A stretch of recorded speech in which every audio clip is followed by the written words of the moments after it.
What's up, guys? So I'm back at the storage unit with Alexis today, and yeah, Tanner's right there, and I just put in my injectors, and yeah, I'll show you how that went. Well, before I do, I got a G35. I sold the SRT, and yeah, pretty happy about this. Actually, it's a nice car. It's got a little damage in the front corner, but I got a new fender for it, so I'm not too concerned about that. But anyways, this thing is still in pieces, but if you see this nice new shiny purple stuff, these are my new 850cc E85 safe fuel injectors from Clean Injection. So it's a couple days later. I'm back at my uncle's house. Lexus is here. Yeah, I've already taken the old turbo off, and I took the insides out, which I'll show you here in a second. The front wheel is not bad, but the back one is actually missing a chunk right there. I mean, it may not look terrible, but I mean, this happens when you run a lot of boost. I wasn't even running like but 12 pounds, and they're not in the best shape. So yeah, kind of glad I went ahead and swapped that out for some steel wheels, so I don't have to worry about that anymore. And as you can see, still apart, but it's going back together. These are the new internals in there. I did get also a Kanagawa Wastegate. I have different springs for it, but the current spring is 18 PSI. I think I showed you these already, but those are my 850cc injectors. And yeah, so things are getting pretty interesting. So, oh yeah, also, I wasn't gonna even show you guys this, but I got a full Figs Pro Angle steering kit. Very excited about this. I might actually start installing this in this video, but I will see what happens. I'm gonna get cracking on putting this back together, and I'll update you guys in a bit. So, turbo is back on, everything's tightened, torqued down. I still need to put the downpipe back on, but she's there. The wastegate tucks in very nicely, for any of you who are wondering. It is only like $100 on their website, so I mean, shit, check it out. I guess I'll do a review in a little while and see how she does, I guess. But that's it right there. Sorry for the finger. But yeah, so that's back together. I guess now I'm gonna start putting my upper J-pipe back on, and yeah, get her buttoned up. All right, so minus the exception of my downpipe, I'm actually gonna make a plate so I can cover this stock O2 sensor hole. But yeah, that's a downpipe I made, and I still gotta put it back on, but I'm gonna wait until after I make that cover for that, because with the standalone, I'm not running the stock O2 sensor anymore because it has a built-in map sensor. So that's awesome.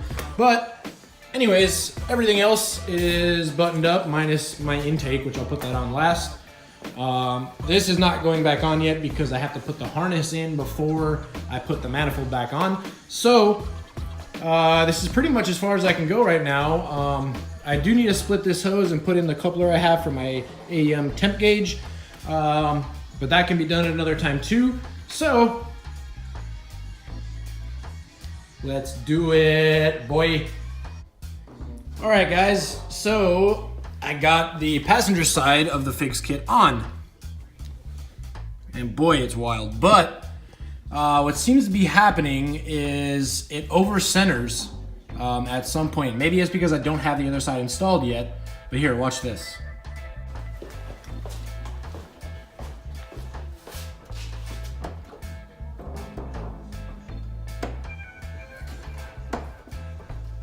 And then it gets stuck.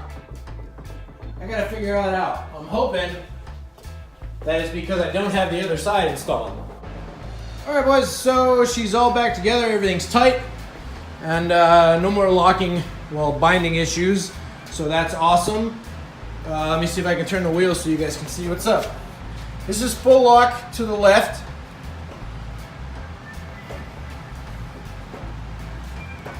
And that's full lock to the right.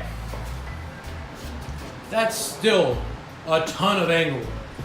like a lot of angle. As I'm sure you guys probably were already going to imagine, I will no longer be able to run these boys because they're too big. I am going to run a pair of my stock Z wheels that I have currently because they should fit decently.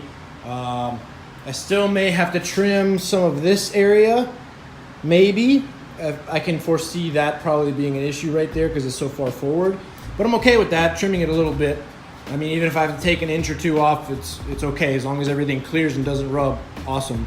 But even still, that's probably between 60 and 70 degrees of usable steering angle. If 90 is there, I mean, that's probably like 60 or 70 degrees, which is pretty wild. I'm very, very excited, and I don't have any issues with my my brake lines getting tight or anything of the sort. So, hell yeah. This is gonna be fun. Yay! Oh man, that's mean. I just can't get over how wild it looks. Ugh. See how screwed my alignment is. Damn. It has camera, it's not even like on the ground, like Jesus. And they're not nearly extended out. This is gonna be nuts. By the way, these are 45 mil wide body fenders. I tried those on just for the hell of it, and my tire stuck out to about there, like 3 inches past.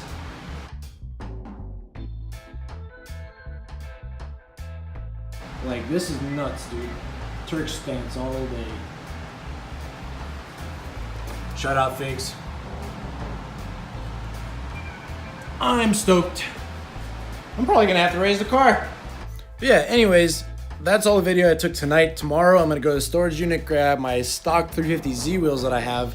They were drift spares before, but now I have the extra Cosmos from the front that I'm gonna use as spares.